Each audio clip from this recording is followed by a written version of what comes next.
I'm Jeff Torish for Advanced Diver Magazine and RebreatherWorld.com, and I'm here talking with Bruce Partridge from Shearwater Research, and we're talking about the Shearwater Predator. Tell me about this computer, Bruce. Well, we've always had the idea that we wanted to make computers simple, easy to read, and particularly easy to read for the older diver, which is our prime community. We've been looking at, and I'm one of them, of course, we've been looking at OLEDs for a long time as ways of trying to improve the screens, but there were a couple of hurdles that we had to get over. The biggest one was power. From my experience of having rechargeable devices, I find them painful, and in the early days there would often be load boards that didn't even have power, not so much anymore. But I really wanted something that would run on a primary battery for a year. It took us a lot of R&D to figure out how to do that, and I think at this moment I can safely say we're the only people on the market with an OLED, particularly a color OLED, without a rechargeable battery. For those who don't know, what is an OLED? It's a light-emitting diode. It's a particular kind called an organic light-emitting diode, but it's basically the same LEDs that you see flashing in all kinds of different devices, and typically they're very high power. We've managed to get around that. The other thing is we have decided as a company we want multi-platform support, so it was important to us to support Mac and Linux. Very difficult for us to do that with ERDA because Mac doesn't have good ERDA stack availability.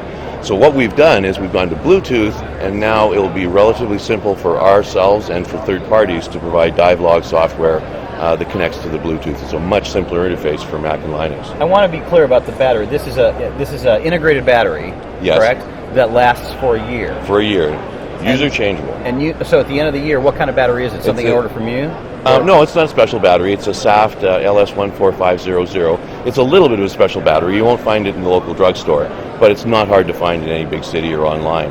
And it's just allows you, one of the big things is you arrive at the dive site, your computer battery's dead, you're not stuck. You get your spare out of your kit. They have a 4-year shelf life, plug it into your computer and you're diving again. So, like I say, that was important enough for us that we delayed coming out with an OLED until we could solve the technical issues. The other big thing that we've done is use the color creatively, I would say in a very simple way, an obvious way. Use all green for good. That way if your buddy glances over and he sees yellow or red, he knows immediately that you have a problem. But I think we're the only ones on the market that do that. Everybody else, sort of picks colors for fairly random reasons. I thought the most important thing we could do is use the color to, at a distance, convey the status of your buddy's system.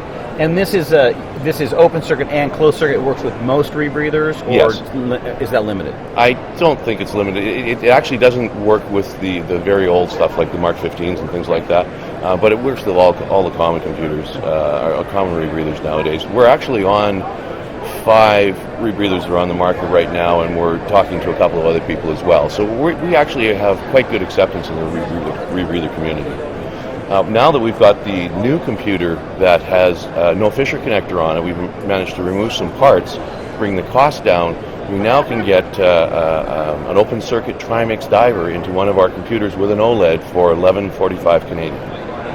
And you don't have a Fisher connector on the. How do you connect to the rebreather? On the entry-level model. Oh, I see what you're saying. Okay. So on the next model up, or the higher-end model, we do have a Fisher connector, and then you can connect that to rebreathers. And it's just, we're getting more and more customers who want the OLED, want the Shearwater reliability and service, but aren't rebreather divers. So now we're trying to make that available to them at a reasonably competitive price. Great, thank you. We're talking with Bruce Partridge from Shearwater Research, learning more about the new Shearwater Predator computer. For RebreatherWorld.com and Advanced Diver Magazine, I'm Jeff Torish.